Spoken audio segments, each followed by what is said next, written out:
Осы саяқтың сылдыры көбейіп баратыр, бүгінгі асымызды бастайды. Сабырлық сақтайық ағайын.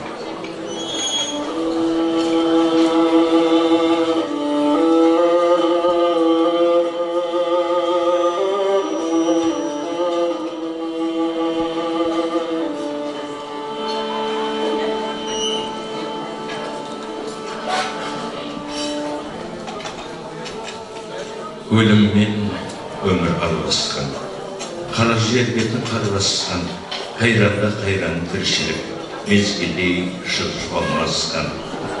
Жан аяулы жақсыға ажалда ерте жармасқан, азамат ерлері өтті ғой, қиып түсер алдаспан.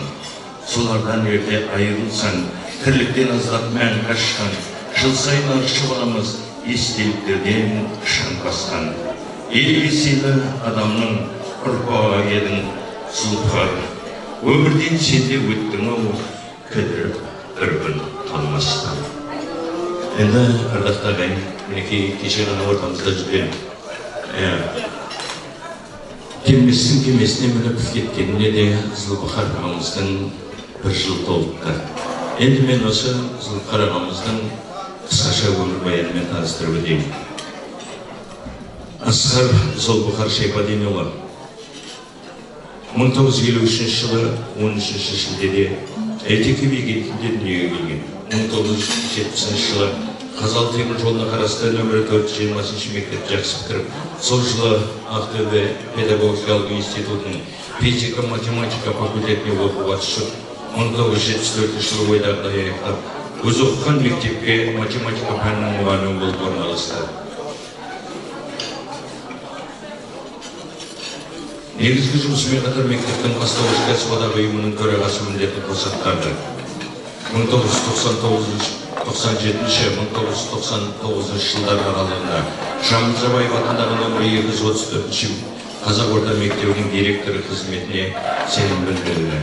1999-2005 жылдар аралығында Қаныш Сәтпаев атындағы нөмірі 216 Қазақ орта мектебінің оқушы жөніндегі меңгерушісі болып қызмет етті.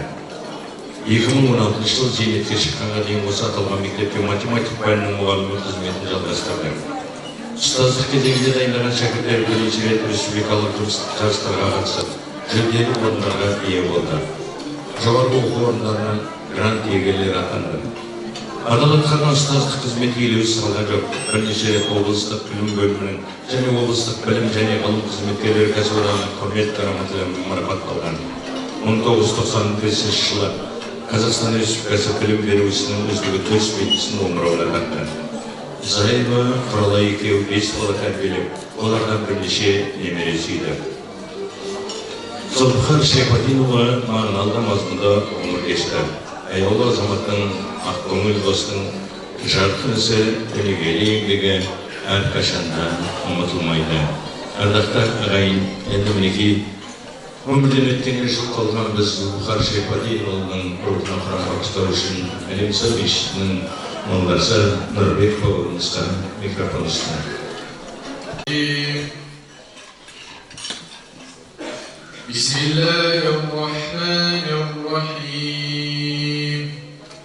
Алхамдулиллахи раббил аламин. Ар-рахманир-рахим. Малик йаумиддин.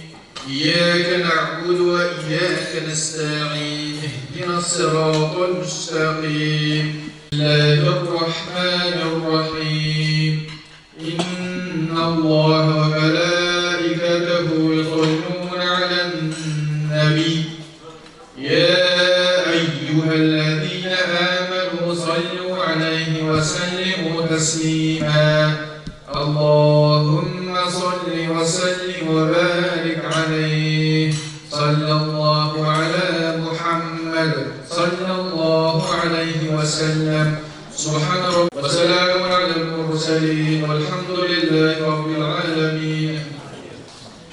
الحمد لله رب العالمين والصلاة والسلام على رسول الله محمد وعلى آله وأصحابه أجمعين. يا الله تجزي ما خلق ما تقدس فنحن نرجو المسلمين يا الله وصول القرآن وقرآن تنسى ونعوذ بك من صدقة محرمة قضاء الدين. يا الله سبحانه وتعالى أرحم القرآن وقرآن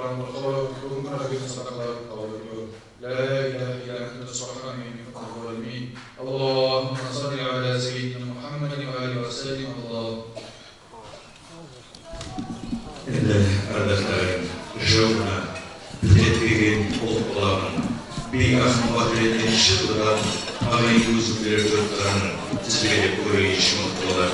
Çarpıkları karşal sedep alankandı, yerleri şovu hakkının canına doğdu. Alışka korkama olgan yerim olan göz bilgen kırmızılayı samarkandı. Жоғалып барған шылсынатынды, дебектен алғандарға бағатылды, туған жүргізілген дегендей, қанжарынан бәйтекіндей қарақылды. Қылмасын азаттықты елім арман, дегендей жауды тосқан ерім алдан, байқазақ батыреті дейгілмендер, бабамыз жан-жан тегін алған. Бастайын деп отқан жоқ, түртілегес, туысқан бірін-бірі сілкілемес. Осындай ерлер шыққан төрт қараны, қалғаны осал болу мүмкін емес. Сол би батырлардың ұрпақтары қазір осындағы төрт қараның үлкені біз дастарханды ашып беру үшін Кеңес Бабанай бағамызға микрофон ұсынайық.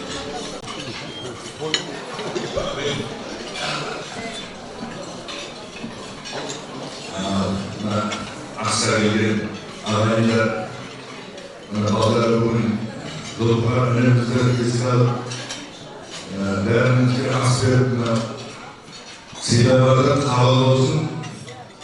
Жаңа кейжаға айтып кетті ғой жұмыс жағдайында. Өзі ініматты жұмыста сыйлы болды, деректер болды, бірдалай жерде. Құралай нәтижемізді біледі. Енді мен бұл асқараттардың өскен адамдар екенін білеміз. Қайрадин ағамыз, Шайбали, Фахрадин ағаларымыз, солардан ұрпағы қалған еді. Зұлыпар кішіге аға үлгіге іні әрдайым сыйлап тұрады. Bir şarkı salmayı kullanmayı o dünyaya gitmez böyle. Hem olsa binalarda üyüne şahır şey verip arka silaydı. Sonra ben tabiatını kuruluydu. Üstüne bulunduğu falasın kuruluydu. Yedimden altında ballar var. Endiler var. Bugün Zulkar'da İsa Kudar olsun bir yer vardır. Rahmet bana ballarına da markaba kaynağı çağırdı. Ana bir şey böyle.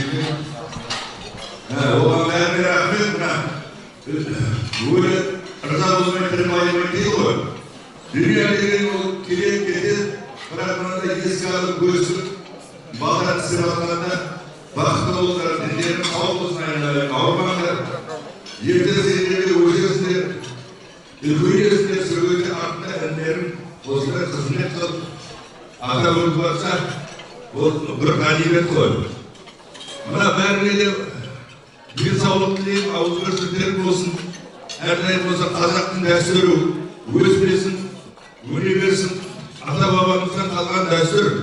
Naga yemesin aynalaylar. Osman unutmayıp dästürdü. Kabul olsun. Rahmet edin. Rahmet mingisarına bergen batıp degisi bayılgı yenda güzüde izinde olan nafaklarına sol kılıp kavramanın şanayın alasın. Ardıqta asılı gelgen ayın bileti dastaqan açıldı. Bulay bolsa nanman olup tamam жоқ, nanman olup isteyip aldarınızdan aslan men olup olsa.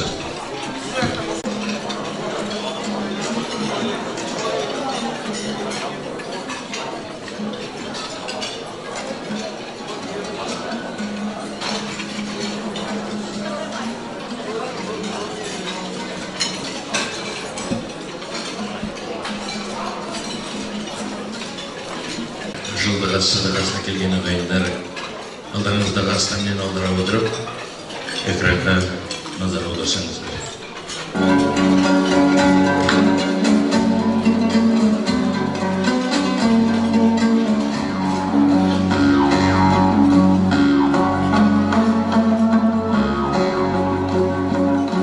Адам баласының қайғысы мен қуанышы қатар жүретіні ақиқат.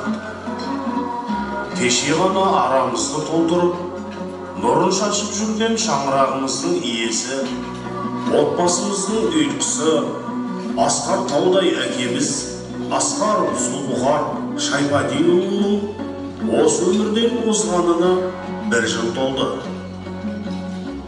Асқаров Зұлбұхар 1953 жылы 13 шілдеде Қызылорда облысы Қазалы ауданы Әйтеке би кентінде дүниеге келген. 1970 жылы Әйтеке би кентіндегі номері 70-ші бұрынғы 420 мектепті бітіріп, сол жылы Ақтөбе қаласындағы Жұбанов атындағы педагогикалық институттың физика-математика факультетінің математика бөліміне түсіп, 1974 жылы ойдағыдай бітіріп шықты. Аямады. Оқушылардың білікті де, білімді, ұлағатты ұстазы бола білді. Мектеп қабырғасында өтетін іс-шаралардың ортасынан табылатын. Негізгі математика мамандығымен қатар мектептің бастауыш кәсіподақ ұйымының төрағасының міндетін қоса атқарды. Жамбыл Жабаев атындағы номері 234-ші орта мектептің директоры қызметін атқарды. 1999-2005 жылдар аралығында Қаныш Сәтбаев атындағы номері 216-шы қазақ орта мектебінің оқу ісі жөніндегі меңгерушісі болып қызмет етті. Жалғастырды. Ұстаздық кезінде дайындаған шәкірттері бірнеше рет республикалық жарыстарға қатысып, жүлделі орындарға ие болды. Жоғарғы оқу орындарының грант иегерлері атанды. Облыстық білім және ғылым қызметкерлері кәсіподағының құрмет грамоталарымен марапатталған. 2000 жылы КПСС партия мүшесіне қабылданды. Бізді жарық дүниеге келген аяулы әкеміз Зұлбұхар Шайбадинұлы, анамыз Құрала Елеуқызы екеуі өмірге 5 ұл әкеліп, 15 немере сүйіп өмірден өтті. Мәңгі есімізде сақталады. Келместің кемесіне мінген әкеміз, жаныңыз пеште шалқысын.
Sağ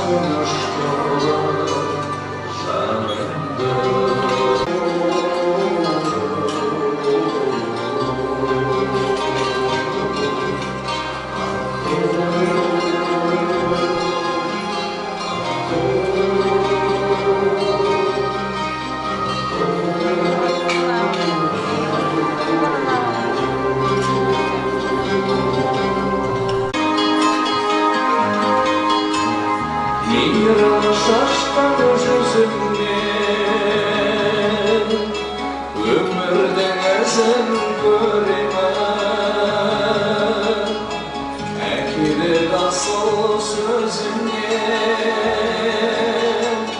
Jolunda kalıp girilmem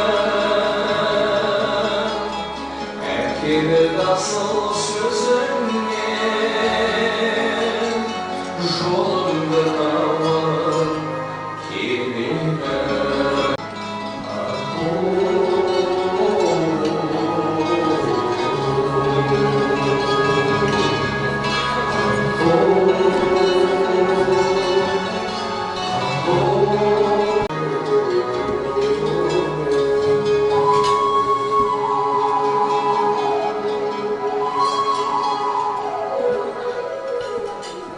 Zulbuxaramızdan kalğanı, bası cansız beynesi, suretleri.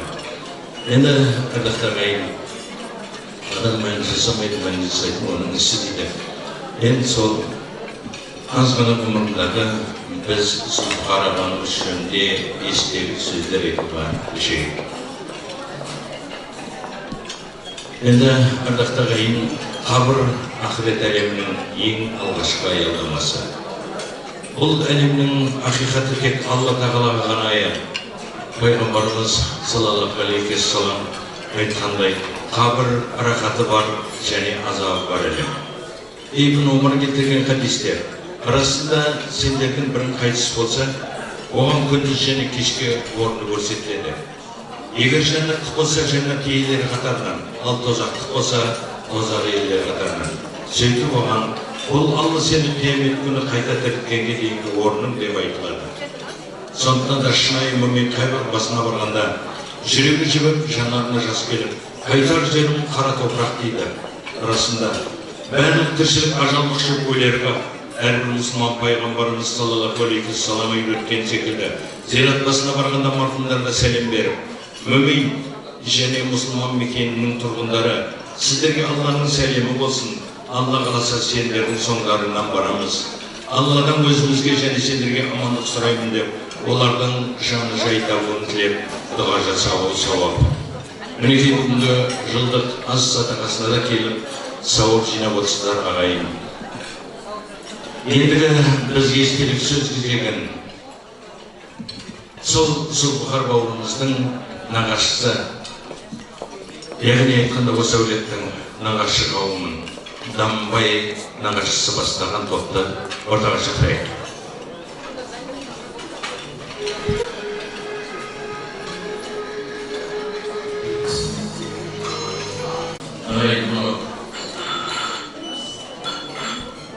Бүгінгі тойларда еңбекшілері азғанда есебелеп, сұрақтарда сол есебелеп сөзді айтқанымыздан шамалы нәпсімізді дейіп аламызға қанымызда және салдыратпай Аллахқа шек есебелеп сөз берейік.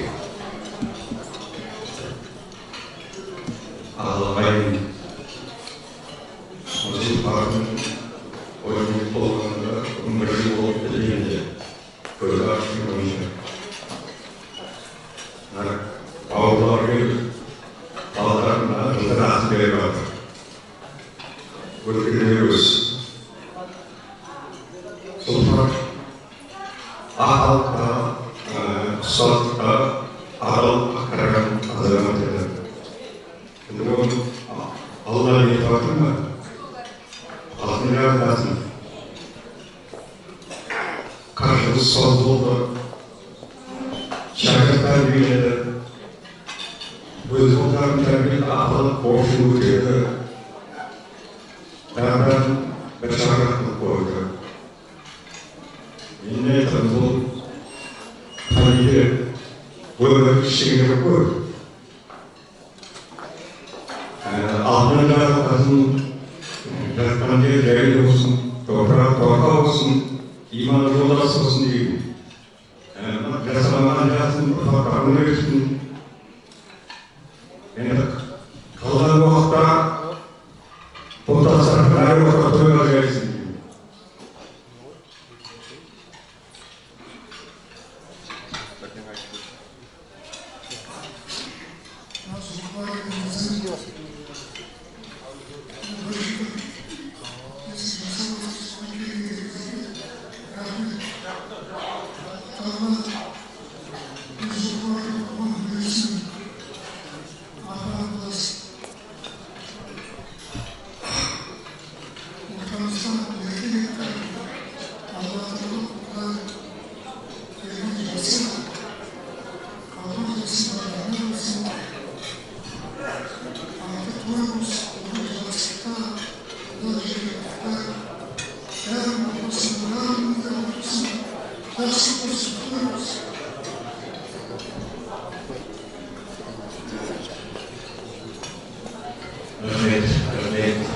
Başkanımız gelsin, oradan size hepsi yine nasıl ilgilenmeyi, anlatan aslanı şeylerden doldurmuşlar.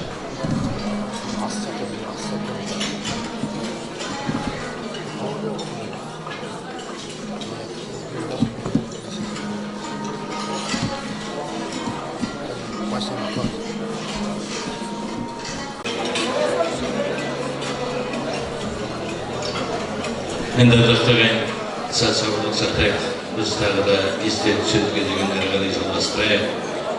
Adam ishlab tuvadi. Jurt jatadi juvatib. Jang ishlab o'ladi. O'zgani ishlar. Ishlaytini tuvasa jamanlar var qiynaytın. Ishlaytini o'lganda yaxshilar var qiymaytın deb. Axın Xadir Mirzo aytganday bizning Zulfar ağamız ömürge işlep gelip ardındağı kavumçuk işletip kettiğine ağamızda istiradı. Bırak Allah'ın kalavuna nişara. Ağamızın altı beş, artı genç olsun deyimiz. Biri jürek sınamay, biri sınasa şıdamay. Zulfar atlanıp ketkende hep kaldı olar bul halay. Kabırgası rastı isti, kayırga mında işinamay. Құдай қосатын жақындар, құда менен, құда қайдеп, бүгін дастарханымызға келіп отқан, орынбасар құда бастаған, осы әулеттің қыз алғаны бар, қыз бергені бар, баршасын Қазақстан түкпір-түкпірінен Алматыдан келген, Шымкенттен келген, тағы басқа жерден келген, құда-құдағайларды ортаға шығарамыз.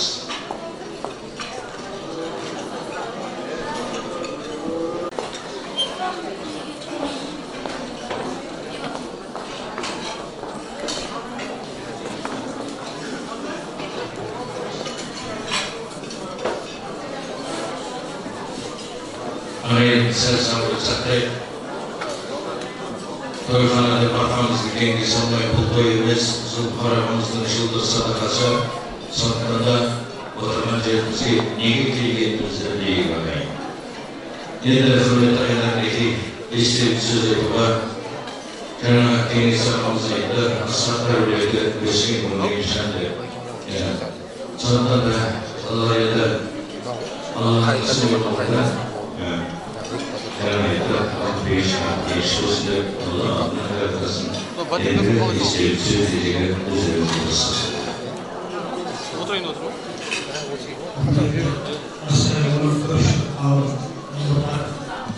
Bugün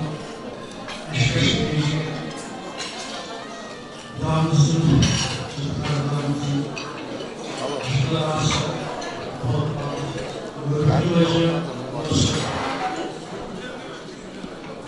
Allah'ın tebrik yazılanların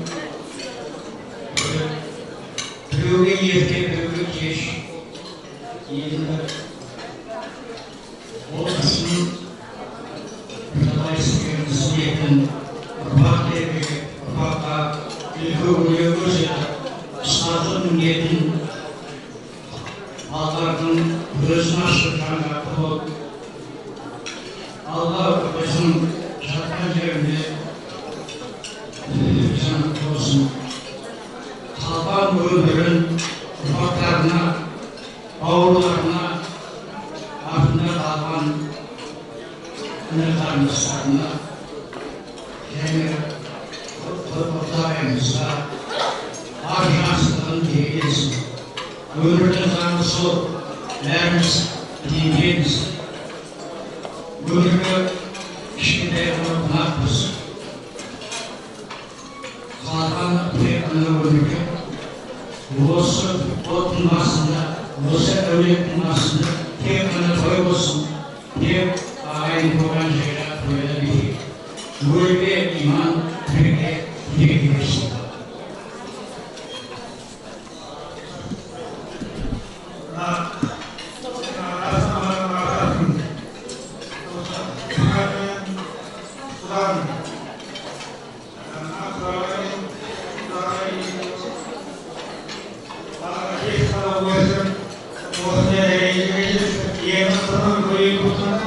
Ko'rning aqiyatini aytamiz. Aqiyat qo'mondagi Yeshur Ag'ayga mahmud o'zini ko'rgida aqiyat qabul. Uyg'ona o'rtasida chaqib to'y bo'lsin. Qo'mondagi Қазақ халқының данышпаны философы Абай Құнанбаев өзінің өлең жинағында былай дейді: кім біледі ертеңді, өлім айтпас келсе айтпас кісіге, бүгінгі күн бармын жолда сеттің сен көтен. Кім біледі ертеңді, жолда сеттің көтен. Көтен жолда шақта болсын жалғанмен бекер. Bizim barın yerimiz ahiret eline her tarafından saati büyük evinde ahiret eline atlanır. O memnun. 70 bölümde Amerika'da benim kalıp olan öğrenmeden Türkiye'si Türkçe'yi olan ki Cemil olan kayıp başını doğru öğrenmeyin. Özgeyi maksat ahvat olmayın. Cemil olan kayıp başını olmayın. Özgeyi maksat ahvat olmayın. Және әрбір адам ақиретке аттанады. Біз осы ақиретке аттанған кезде оны өлім дейміз. Үшінші бөлімде Абай айтады: өлсе өлер табиғат адам өлмес, бірақ бұл дүние ойнау күн қайта келмес. Мен пайдаланым өлсе де ат қойып өту керек емес. Яғни өлім деген одан кейін өмір басталар, өлім деген. Алладағы өзінің бұлай дейді: адамдар қабірге ұзатқымен де күлікпен де сенде ұлы Аллаға байланысты істеген жақсылықтарын, қылған қиындықтарын жазулы, сақтаулы. Енді осының жемісін көруге барасыңдар, құр тынысқаға шегіп қалуға емес. Сол сияқты иншалла білейік, өлімнен қадамын көруге. Осы өмірде бізге міндет берген парыздары бар. Сол иншалла әрқайсымыз парыздарды орындап, Алланың диярын көруге алған нәсібесін. Мұхтар көкеміздің жәмәтіміздің болсын, қалды қазіріміздің оқыған құрын алуын алуын. Қадірлі жамағат, мен осы асар өлеңін Құдайдың оржыдай болды. Зәкеңді Құдайменде өте жақсы араластық. Алматыда балалар болды. Осының жақшасы қасиеттерін білеміз. Енді осы өмірдің заңы ғой. Біреуде ерте, біреуде кеш алады. Бірақ бәрінің өмірі Алла аман берген ең аман алады. Дегенде етеркен, бірақ артында ұлдары бар. Артында туған-туғандар бар. Осы өлеңнің артында өмірдің жалғасы бар. Ал енді құдалар Зәкеңнің құрметі Құдағи туралы мінекей жақындай жайлы болсын, тоқтар торға болсын, жаны жәннатта болсын. Алла арқасында одан кейін осы асар әулеттеріне қуаныш берсін. Ойлаған армандар болды, тек қана той болсын. Алла ақыл жарып алған, Алла нәсіп етсін.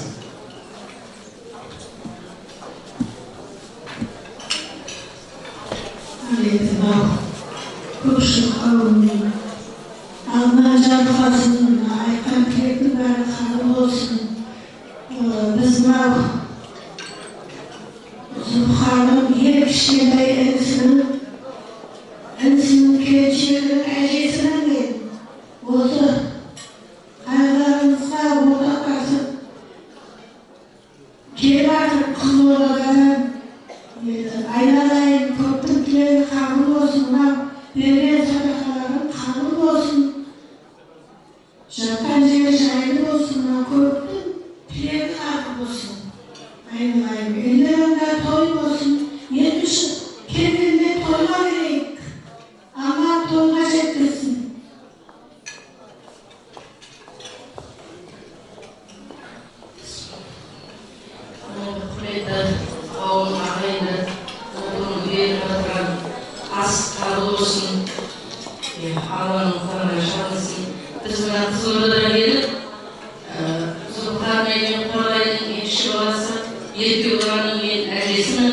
мен қасында тұрған менің қызым екі баланың енесі.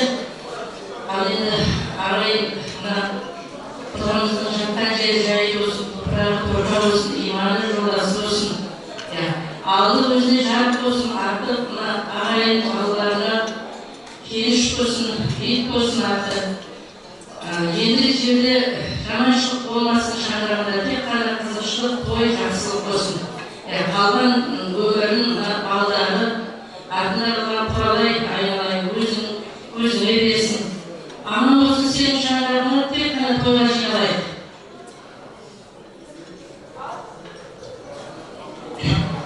Құрметті ағайындар, барлықтарыңызға сәлем бердік өздеріңіздің пікіріңіз бойынша. 22 жыл болды мына Бұлғардың ең бірінші ағайынмын. Сіздермен араласып жатып қалды. Дүнияда бір адам болса, екі адам болса, соның бірі Зұлқарин. Ал біреу-ақ болса, соның өзі осы Зұлқарин. Бұл жалған дүниеде ешкімнің ағайын аттамай кетті. Бұл енді әрбір әйелдің арманы қанша жыл бірге жүрген жолдасын құтты жеріне қондырып арман есен шығарып салу. Құралай сен арманың орындалды. Қала-шағаң үйлендірді, қатар тұрып 5 бала пекендірді. Құдай жекшат ағайын тоғыз жинады. Осы отырған ағайындардың бәрі саған келіп жатыр. Алла саған денсаулық берсін. Құданың жатқан жері жайлы болсын.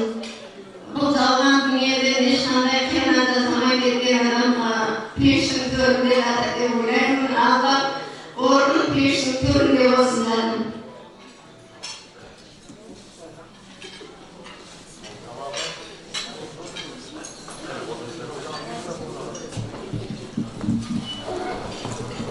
Рахмет, құрметті қалақтарының мағышы Сәргелі Асқар Дәулетіндегі бесіңізді жақсылық тойда бастарыңыз саушылға Алла нәсіп етсін. Енді арада қарайын, үлкен тағам болған екен, үлкен тағамда сақтыға орай сол жұмысын ойлап қойсаңыздар. Ұрпақтары, Құдай қосқан жаны баршасы барып, тұрын бағыштатып қайтты. Сонан көріңіз қазір. Экранға назар аударайық.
Hamza.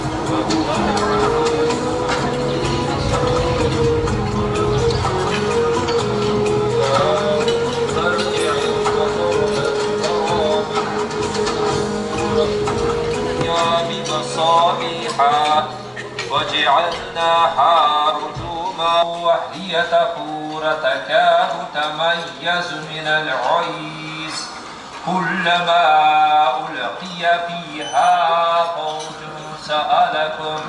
سألكم خزنتها ألم يأتيكم نذير قالوا بلى قد جاءنا نذير رب العزة عما يصفون وسلام على المرسلين والحمد لله رب العالمين. الحمد لله والصلاة والسلام على سيدنا محمد وعلى آله وصحبه أجمعين. رب اجعلني مقيم الصلاة من ذرية ربنا تقبل دعاء ربنا عافنا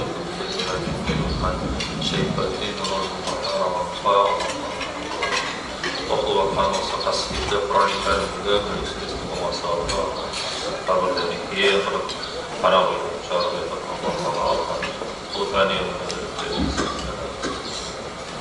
Rabbana Ar-Rahmanir-Rahim. Allah Teala hadiyede Kur'an'da okutup oturgan ihsan kılıp atkan sadakasını kabul et. Osa Allah Teala Kur'an'ımızın ruhuna bağışlamayın. Rabbana la tuzigh qulubana ba'da idh hadaytana wa hab lana min ladunka rahmah innaka antal wahhab. Allahumma taqabbal minna innaka antas samiul alim. Alhamdulillahi rabbil alamin. Allah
Şişin çıkarı 90'da yıl vardı. Şişi alıp kağıdılar. Lakin neyse, kesinlikle kaydediyorlar.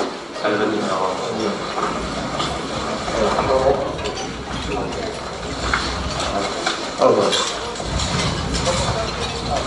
Lakin biz uşağı ayında şey koyduk, kaybedip. Kolay. Allah kaydediyorlar. Doğrusu ağzını. Evet. Allah kaydınlarımız da babası. Zeytinimiz.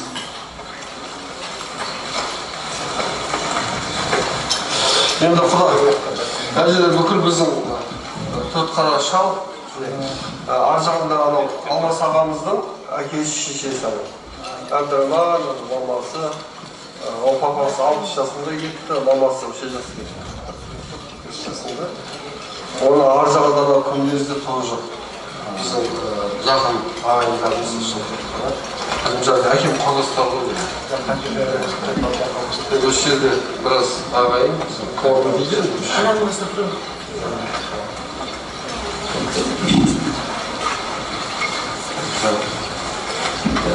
Шын көңіл ниетім көзіне көз жазам. Атасының баласы. Атам басында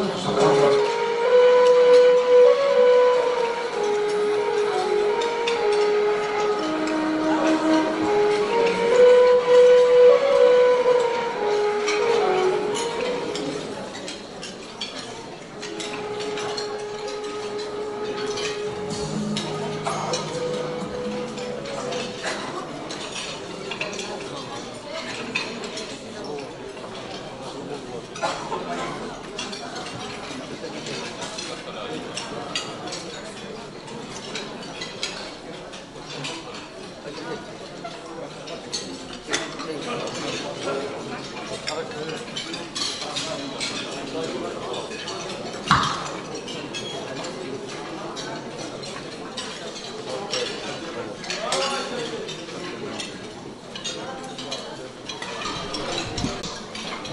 adam болу үшін қажетті шарттар. Бұл жақсылықтың өлшемдері Зұлпықар бауырымыздың оң бойынан табылушы еді. Жақсының аты өлмейді деген осы шығар. Енді ардақты ағайын, тосыннан келген қайғыға бойы жеңдірмей, азапқа жанын көндірмей, шаңырағын шайқалтпау үшін барсында, жан-жаның алды ошақтың отын сөндірмей. Болды ғой Аллам жақсыдан өзге алмайтын, жан-жырым осы өзіңе менің арнайтын. Зұлпықар бауыр шындықта жайып жата бер, ұрпағың қалды бітпеген істі жалғайтын. Азаматтығың, атыңды жырға қосқаның, дос болам десе құшағыңды ашқан қашпадың, сен жайыңды білегістелік сөздер айтуға, қызметтестерің келіп тұр, және достары. Енді жаңа басында өмір баянын айтып өткенде, біздің Зұлпықар бауырымыз үш мектепте қызмет атқарған. Жалпы білім саласынан осы арада көптеген ұстаздар қатысып отыр. Серік Қуанышбаев ағамыз бастаған ұстаздар қауымын ортаға шақырсақ.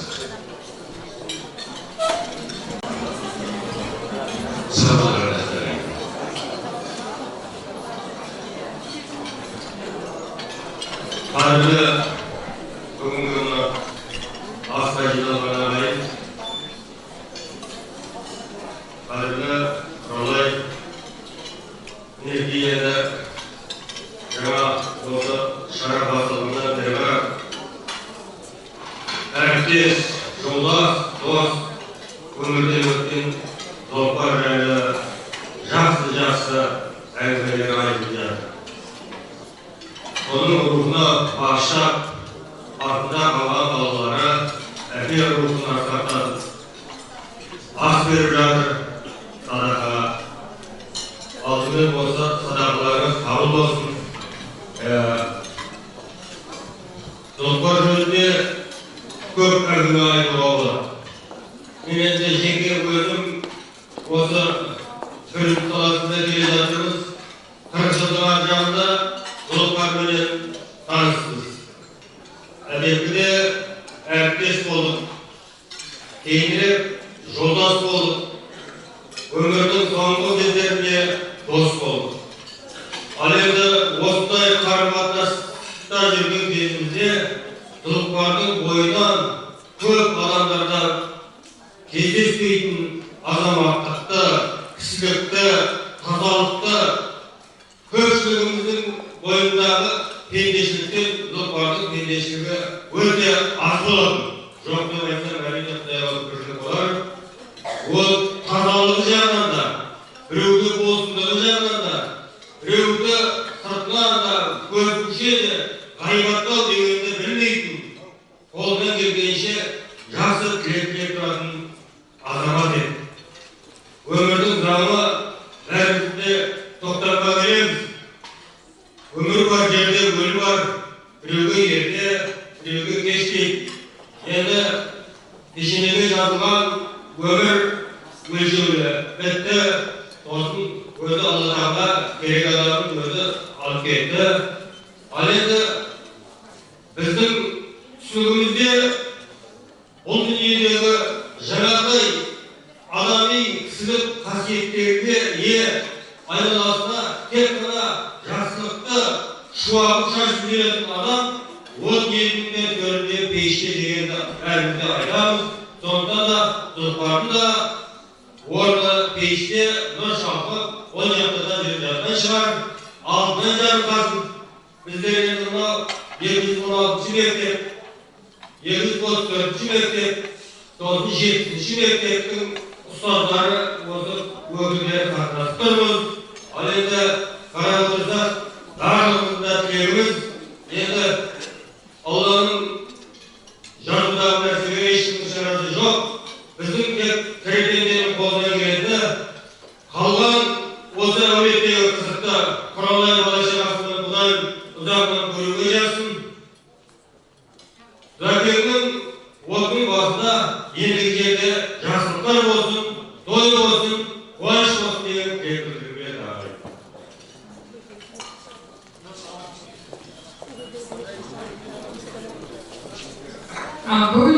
Buxar'ın жылдық астына жиналып отырмыз, қабыл болсын деймін. Мен мына Бұхардың бір жағы жұбайы Қолайдың досы болдым. Соның Қолайдың досы болатын Бұхармен де дос болдым. Екеуміз Ақтөбе педагогикасында қатар оқыдық. Онан кейін осы біраз мектептерде шәкірттерге білім берді. Өзі ақылдақ, кішіпейіл адам еді. Өзінің барлық өмірін ұстаздыққа, бала тәрбиелеуге арнады. Біздің мектепте 234-ші мектепке директор болып келді. Ол мектепте де Бұхар директор болған кезде мен осыны келтіріп қуанып, еркелеп жүретін, сондай ақылдақ адам еді. Ендігі жерде жатқан жері жайлы болсын, пештен орналсын, оның көрмеген қызықтарын бауырлары көрсін, бала шағасы көрсін, бауырларына рахмет, қанша жерден келіп, ағасын сыйлап, осындай ас беріп жатыр. Ендігі жерде құралай ауырмасын, неме шөбересінің ортасында аға же болып отыра берсін.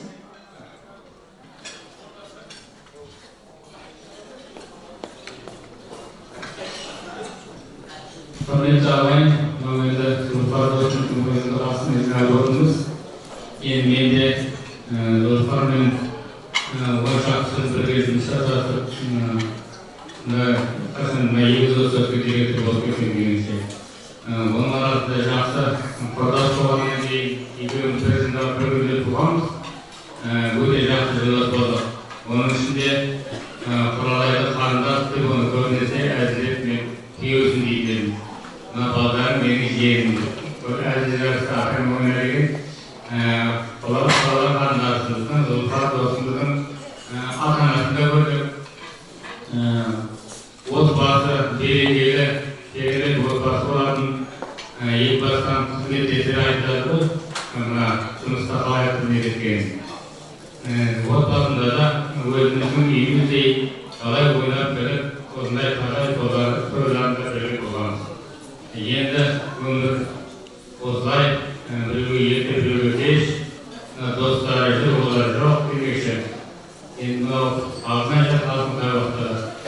Өзіміздің ертіп жатқан балдары ізін жалғастырсын, Құдайға шүкір жалғастырып жатыр.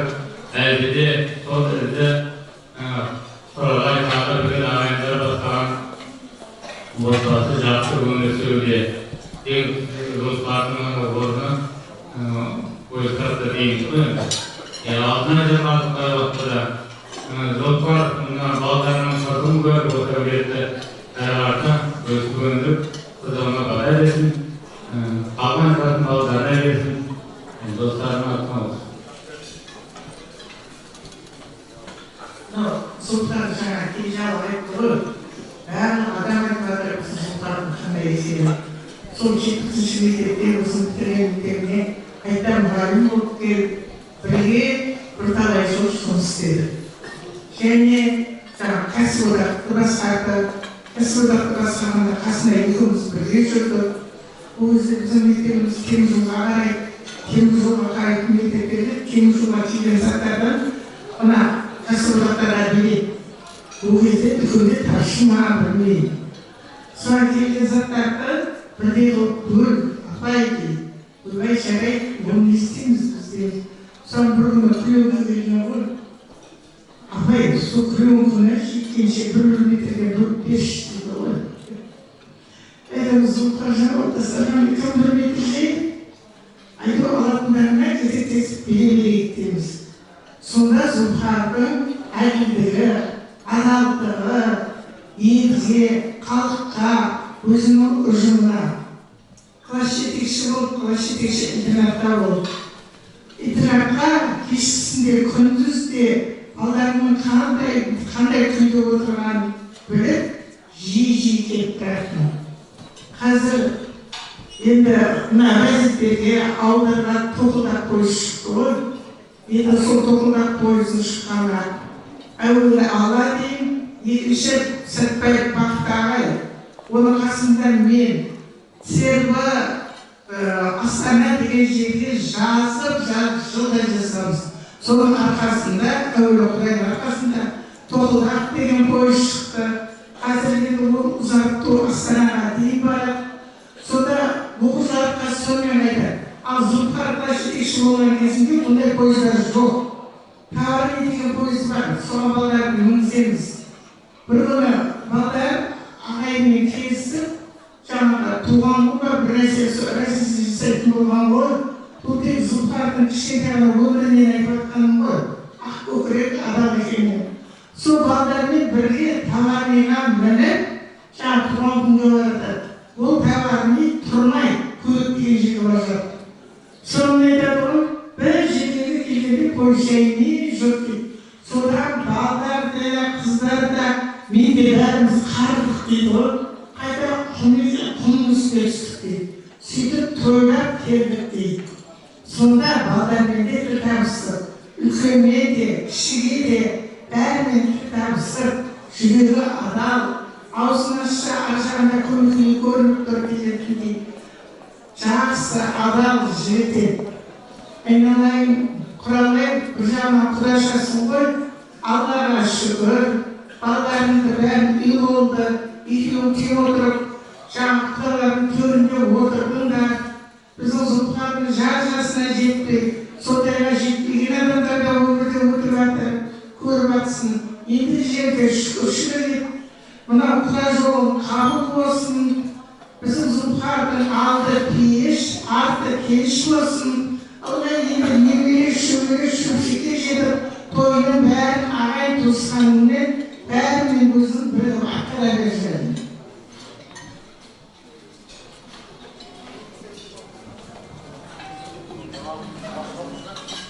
Құрметті асқарынан қауым, бүгінгі Зұлқардың жылдығы қабыл болсын.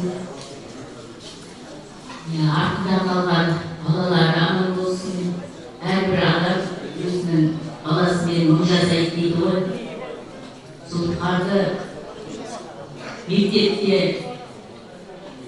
өзінің парасаттылығымен, кішіпейілділігімен, қарапайымдылығымен әрбір ұстазды тәрбие ететін. Ұстаз математик болды. Әрбір сабағы, әрбір шәкіртке айтқан сөзді Зұлқар ағайдың өзінің мінезінің қандай екенін көрсетіп тұратын. Барлық математиктерді пір тұтатын. Бір мектепте қанша жыл жұмыс істесек те, ол кісінің артық-аспай сөзін, артық-аспай ісін көргеніміз жоқ. Зұлқар дүниеден озғанда бәріміз сонша қайғырамыз. Өйткені осынша қарапайым, осынша жақсы адам ортамызда кеткені бізге өте ауыр тиді. Ендігі жерде жатқан жері жайлы болсын, Құралай балаларымен аман болсын, көрмеген қызығын солар көрсін. Ас қабыл болсын ағайын. Қадірлі ағайын, күні кеше ғана осы Зұлқарды соңғы сапарға қимастықпен шығарып салғанда еді, бүгін неге бір жыл қасына жиналып отырмыз. Осыны айтқанда өмірдің, жалған өмірдің жалған екендігі есіне түседі. Жұмыс дейміз, басқа дейміз. Осы Алла Тағаланың берген азғантай өмірін осы түрлі жұмыстармен босамай жүрген уақытта неге осы өмірден өтіп баратқан енді ғана бір сезгендейміз. Енді Алла Тағала өзі құнсыз жаратып, пұлсыз алады дейді. Алланың ісі зорлық емес, адамның ісі қорлық емес дейді. Зұлқардың сонау бұдан 43 жыл бұрын 1976 жылы мен 426 мектепке келгенде кішкентай бала болды. Сонда Зұлқар ең жасы сол екен, Зұлқар екен. Одан кейін сол кезде үлкен ағаларымыз көп мектепте, бәрі соғысқа қатысқан, былай жұмсайды. Сол кезде Зұлқар екеуміз көп осы сол кісілердің қызметшісі жүретін болды. Сонда айтам, Зұлқар деген осындай, өздеріңіз осы мектепте көріп осындай, ешқандай езуі жиылмай, күліп те жүреді біздің. Менің көз алдымда Зұлқар деп күліп осы сондай бейнесі ғана қалып, сондай болып жүретін. Мектепте көп жыл бірге жұмыс істедік. бұл кезеңде ең жақсы кезең керек ғой, өмірді жақсы сәлемдерді берсем, Жұлпар ансамблі құрып, сол ансамбльдің мүшелері болғанда отыр мінекей бәріне. Біз бәріміз осы ауылда аралап кәсіп қойып жағалап жүрген. Жұлпардың өзі баянист, музыкальный сопровождениесі. Және жүрген кезінде көп шараның өзі осы Жұлпардың үйінде болатын осы. Ол кезде ресторан деген жоқ. Сонда қанып отырады. Мен Құралайды көзінен ап алдым, мына берекет малды тұяғынан ап алды деп осы мақтанып қанып отыратын. Көп мәселелер қазір еске түсіп жатыр. Бірақ енді Алланың жазуы солай болып, өмірі аздау болып, біз шығыстаналы айтады ғой. Құс төресі ақ көңмен қазғалады, ғұмыры жақсыларды асылады деп. Мүмкін солай болған шығар, ғұмыры аздау болды. Қалған өмірін дейді, балалар нәресін дейді. Құралай айналай бекей жасап жатқан бекей садақаларыңыз бәрі қабыл болсын. Сабырлы болып, шүкіршілігі. Балаларыңызға деген арман қарай отбасында ең көріп, оны ақпарасы деген келеді. Қабыл болсын. Рахмет. Бұл сөйлегендер ұстаздар қауым құрметтерінде. Алла разы болсын. Айтқан тілектеріңіздің бәрі шаңырағына дарсын дейміз.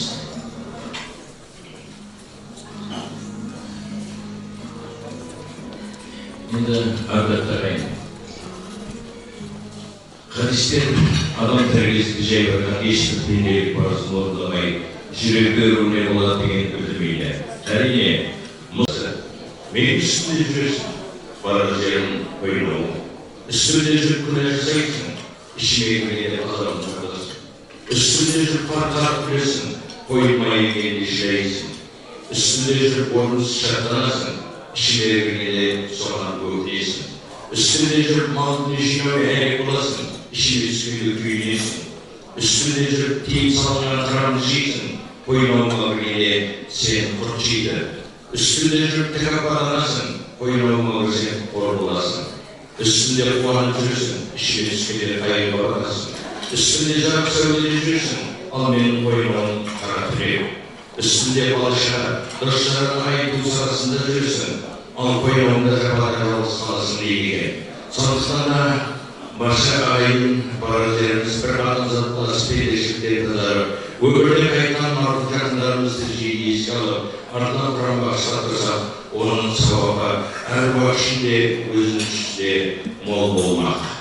Міне құрметті ағайындар, өмірлерінде тегінде бір жыл болған Zulfar Шевалиұлының ізінде болған бақтар қосқан жары бүгін соған құран бағыштатып сауап жинап жүр. Алла разы болсын дейміз. Ендігі естелік сөздері Zulfar бауырымыздың сонау Ақтөбе қаласынан келіп отырған Сайлау атты досы, Шымкент қаласынан келіп отырған Мұхан атты досы, және де Ақтөбеге келген Әзілхан атты ағайынымызды естелік сөзге ортаға шақырайық.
Şöyle ileride doğru. Tatlı bir gayet olsun. Çok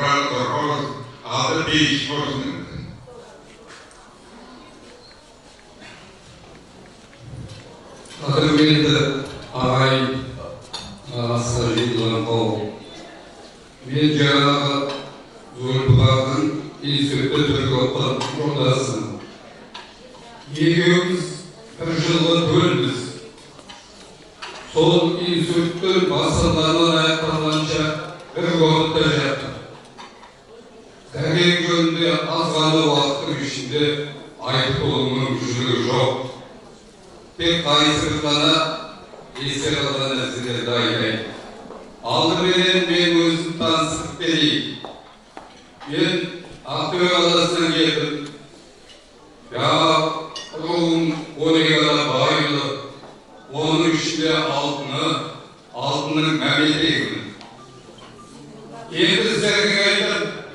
Sen elimsin. Aktöy'ün ko'pchiligi o'zi yegimiz almasib ketgan zo'rdi. Negizi mening ata-baba jerim mana Zulabojag'i, Qarmoqchi, Yanto'ydan Qazon degan sifatda ata-babamiz aytishimizni aytdi. Shunda yegimiz almasib ketgan.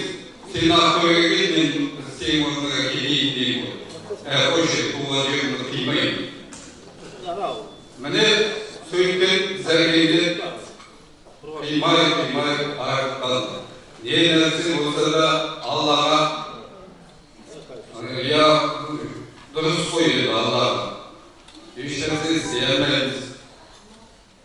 Zergey böyle Allah'a size ayıplarla yaksın. Yani İnstitüt arasında çünkü İnstitüt'ün ansambline katsı. Ansambili bayramını atsıp, buna ya orkestr deyme, sonun gezisi bayramını atsıp, onda biraz dersini aldılardı. Yedi sonunda öyle basın, sonundan kızlar yağı yürüdüğünü bilgili var. Ayda kesin, o sebepten olsun, özüm balalar beni alasızda işlesi koy, benim özüm aldı jarım var. Endi sonunda qanday marhamat dese ishtirib ketdi. Qanday yegevi institut bitirgandan keyin bas bo'lsa, Xudoga shukr, balalar ham berdi doldi. Mana o'sday azamat imaymiz endi. Har bir isim yesin ko'rganda bilan munosabatni berganimda o'tirgan men o'rtada yo'ldasin, ana ularga qaraydi. Ozu Akköy Adası'na basıda olup geldi birincisine. Sonunda üyde konak ol, kuralda yeğiyor. Sosu biyenin kulağı ol kaçarsın. Kulağı biyenin aslında olarsın. Sonra Zulabojag'a gelgen kulağı olup çıktık. Ya posta. Bir tane Zulabojag'a gördüm. Oyluyup işimizin muhakkı ödeyişi. Zulabojag'a koşu bekliyor. Soyaktan gelgen kulağı olup koyuyor. Ardından biliyor Zerge, sen beni Zulabojag'a azalattığın Zulabojag'dan koyuyor. Yedi ayrıca köp neresi vaktlarınızda almayın. Yedi yaşamayan yazsın, ballarına versin. Vallahi yedi özüm olsa koyup-koyup görmegen kızıkta ballardan koyup insafının zor olsun. Oğançtan oğançta gelip yedi bizdir koyuğa oğançta gelip bulayıp. Zerge'nin imanı yoldas olsun, canı cennette olsun, bu da yol sağlığı olsun.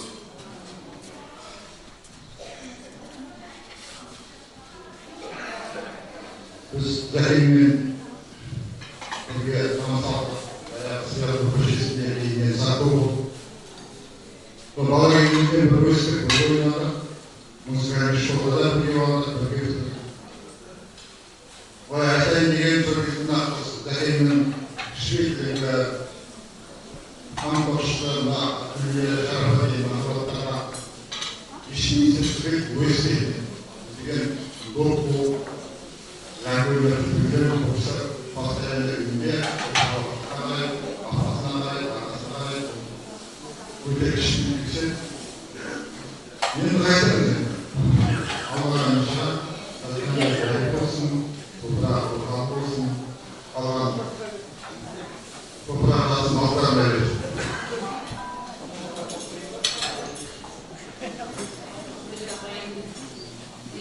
Sultan Kılıçdaroğlu uğraştığı olan anlatmasından bunlar karşımızda savunurdu, çaldığı yok oldu. Yüreğimizde kanca iz buluruz, iz alırız. Öyle dostlar adam, sonra verimden, baladay, pullar, aşkıyla. Allah'a gitsin, beni izleyip, üye gelip, sonra namaz kılın, yıra ayında, kiremoy kalitesi yok, baladay, bir kendim ayetmayıp gelir. Sonra şey içip, ağına emnisine, yoran olursa, İslam, verisayı yok falan dediniz. Yine Allah'ın size işlemedik, bölge geldi, bölge işleri, yine dostlar. Karar ömrünüz, kalayın, amanlıkla diyelim sağ olsun, bana şaranlara olur, amanızdan şartlarına tutsama gelip, bütünle üye var, sayı verip, ben İslam'daydım ağamda. Onlar kulüne jasayıp, bağlasıydı. Jaksının ne olsun bağımda, bağlası da jaksoy sonlara zorlar girişe, ayın seni kulüne yolda, kulüne jasam değildi, ne yapalım, kişilerimizde değildi. Zaten gireceği toprağı olmayalım.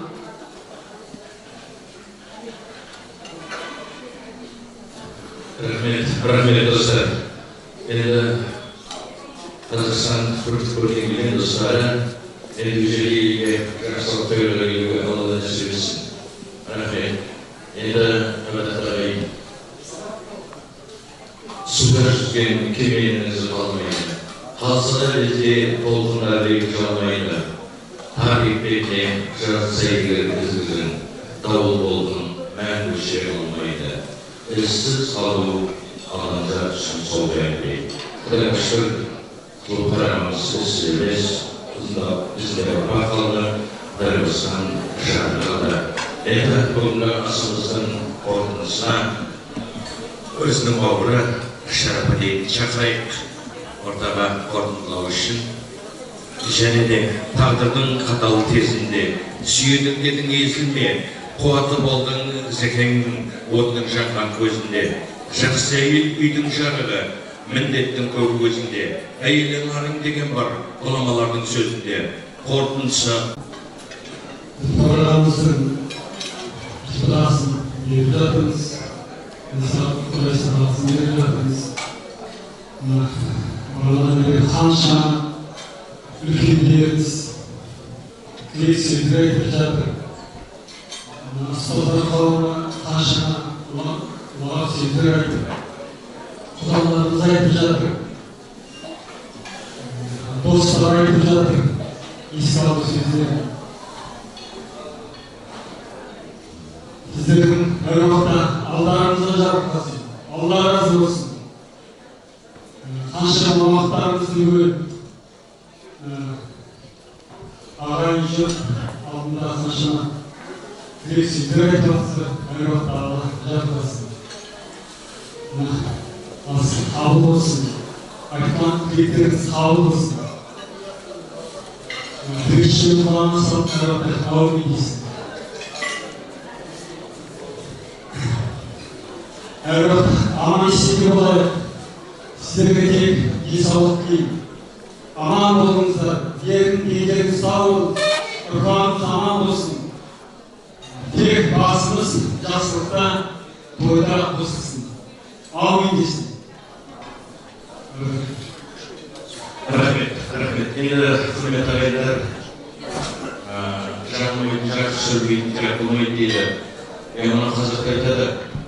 Басыңа түскенде түйе шұңғыдасын түзейді дейді. Жылқы жалын түзейді, сиыр мүйізін түзейді. Көршің келіп, киізін түзейді дейді. Сондай киізін түзейді. Көзінің тірісінде аяқтағы қатасып, бірге ағайын туыс бауыр болып кеткен көрші ағайындар. Кешіріңіздер, сіздер қалпайсыздар, келіңіздер, бір-екі ауыз тілектеріңізді айтыңыздар. Естелік сөздеріңізді айтыңыздар.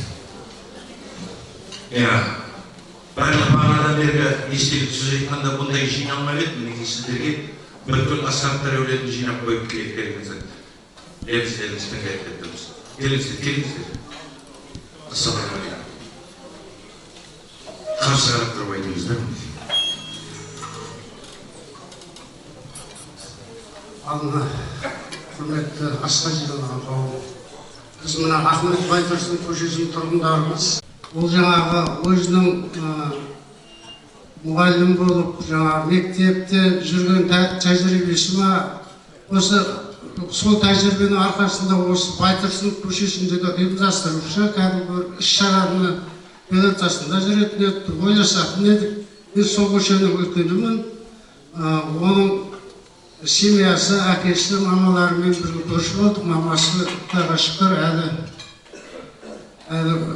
тірі, көзінің тірісінде тірі осы балдарының есіне. Енді Құралай айналайын, мына беріп жатқан садақаларын қабыл болсын, орны бар оңалап деген Құдайға шүкір, арты жаман емес.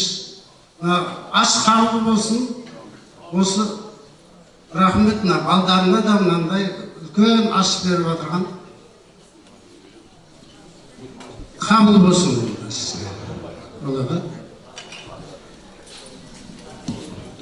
Рахмет, көше ағайындар. Тек көшелеріңізді жақсылық той болсын.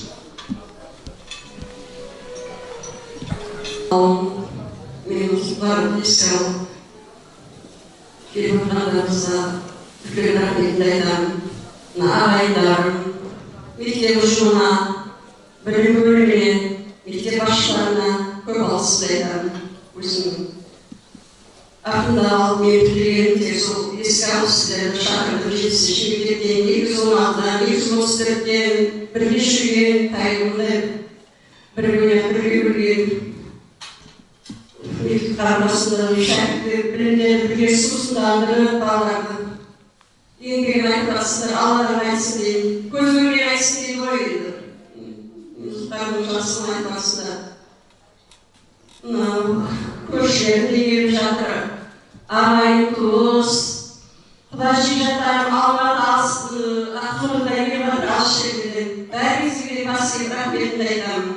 Сіздердің ұлттарыңызда да көйін той болсын, қуаныш болсын деймін. Басқа нейдамын, рахметім басқа пішілді айтамын. Қаттарыңызға нұр жаусын.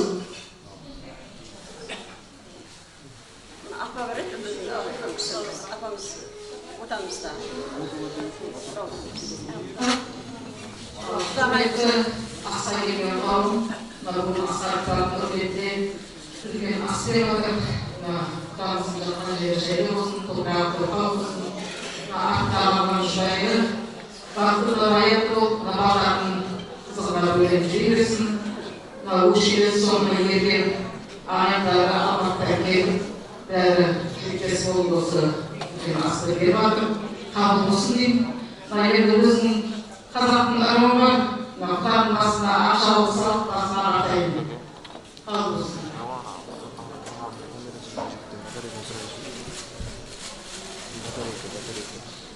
Yazılsın, kadim dayımız, toprağımızın alır, imanımız uzatsın.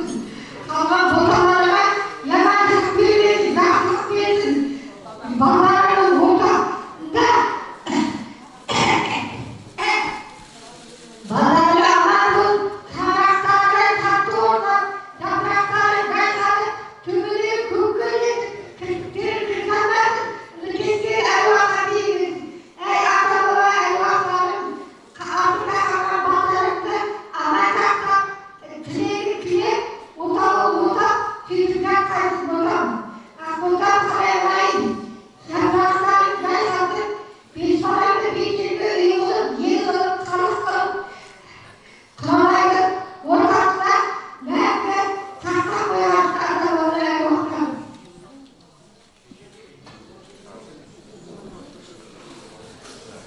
Rahmet barşanızda, енді Құдайға шүкір. Жаратқан жайлы топырақ болсын, тірегеннің енді Рахманның Құрбанына Аллах ұзақ ғұмыр берсін. Өте не айтамыз, солай келетін. Allah'ın şekillerini şükürgen şekilde yok. Allah kırıp savran, o kırıkan şekilde kalamayla onları kısa айтылмаймыз. Бірақ жүре тұрғанда болады еді, дегенмен пенденің айтқаны болмайды, Алланың айтқаны болады. Барша ағайын, енді мынау осы әулеттің төрт қара әулеттің келіндері үлкен астың табанын алайық. Енді барша ағайын қазір аталыққа берілетін садаға бар, жалпыға таратылатын садаға бар, саналы үлестеріңізді аласыздар, батадан кейін тұрып кетпейсіздер. Қазір талап алдырамыз. Оңбаrat дейміз, сосын қара болуымызды ұрқара бастаймыз, санаға есі алып жатады.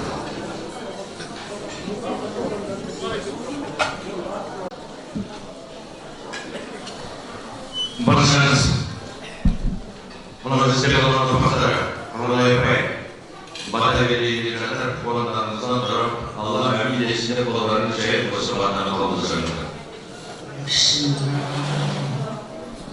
Ya Allah, köpüyle köpüyle.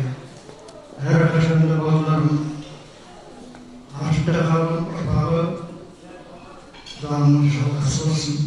Ömür yaşlar uzak olsun, devlet sadakası kalın ol, olsaktan ağayın kumaşıyla oğullarının ömrün uzağından gelsin, ırpağı ölsün, örlendesin. Құданың көрге кеткен қызығын қасында құдағайын құралай, және бауырлары, ұрпақтары көре берсін. Елдің бірлігі, елдің аманшылығы, әрқашанда мәртебесі дастархан биік болып, кектілігі жарайтсын, өлге иман, тіріге береке беріп, Алла қабыл болып әр уақыт терберсін. Амин. Енді қазір Нұрбек бауырымызға микрофон ұсынамыз. Зұлфар Шайбанинұлының рухына храм ұсынамыз. أذكركم واشكروا لي ولا تكفرون يا أيها الذين آمنوا استعينوا بالصبر والصلاة إن الله مع الصابرين سبحان ربك رب العزة عما يصفون وسلام على المرسلين والحمد لله رب العالمين. الحمد لله رب العالمين والصلاة والسلام على رسول الله محمد وعلى آله وصحبه أجمعين. يا الله وزني وحفظنا وتقبل أيها الصلاة والسلام يا الله وسلم وفقنا صلى وزني من كل مؤمن مسلم من المسلم شهد الآن يدفع من القرآن والراشد شهد أن القرآن والخبر خبر الله وصدق نبوي بين الله وخمر الله خير من كل أخبار ورسول الله لا إله إلا أنت سبحانك الظالمين ربنا آمنا فاغفر وارحمنا وأنت خير الراحمين الله. Енді жалпыға тарататын садақалар таратылды. Аяқтан бастап таратқандар, төрден бастап таратыңдар.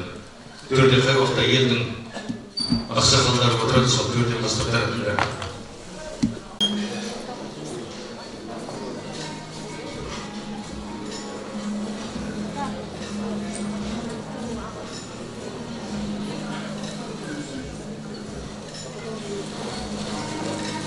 Аталады беретін садақаға арадан әр столда отырған сол орындағылардың жападан бай жүргенмен ордадан беруді қалыңыздар.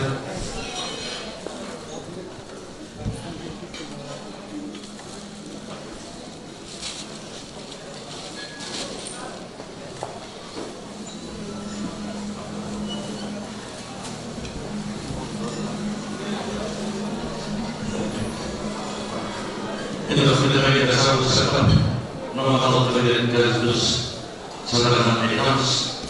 Төре 500 теңге бір шаға. Мемлекеттік төре келген жоқ. Төре бана, ой келген жоқ.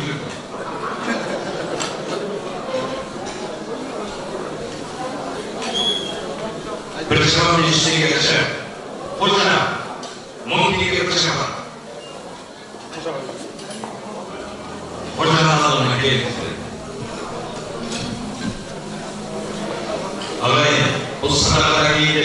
болатсалаған орныңыздан тұрып кетіп болмай. Шөмеге 2000 теңге ақша бір шапан. Шөмеге. Анау мәкеге. Жетіру 1000 теңге бір шапан.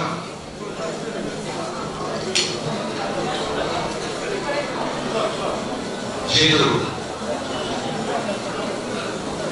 1000 теңге бір шапан. Жаман 3000 теңге бір шапан. Жаман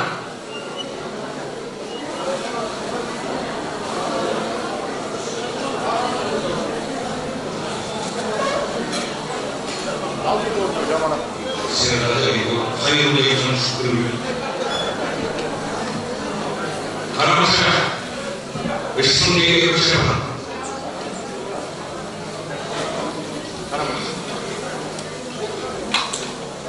Karamasa, 2000 diye görüşemem.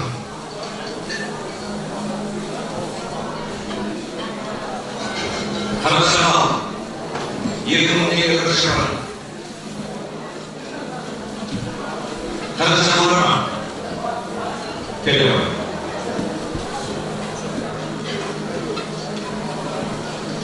Komşuya gelgen şantör karalara, 3000 diye görüşemem.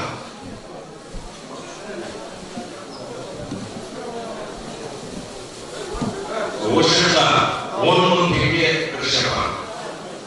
Oşada.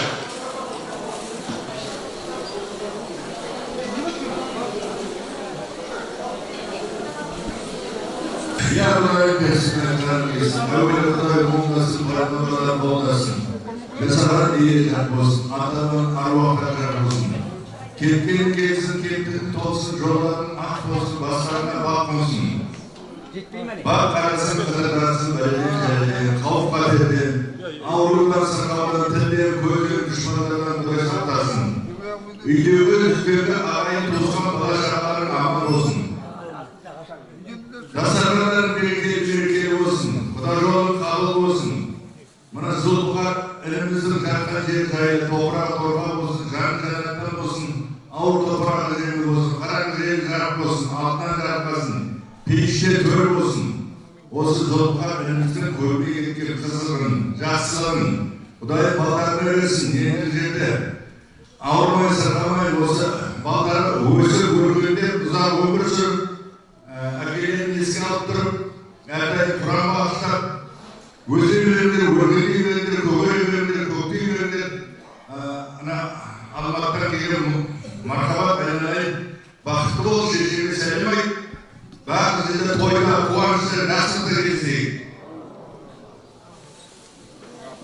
Allah'ın hürmetlerine basmelen, Sultan Şehmani'nin uzun asrına nasıl ameliyat edecekler, ona da savunda,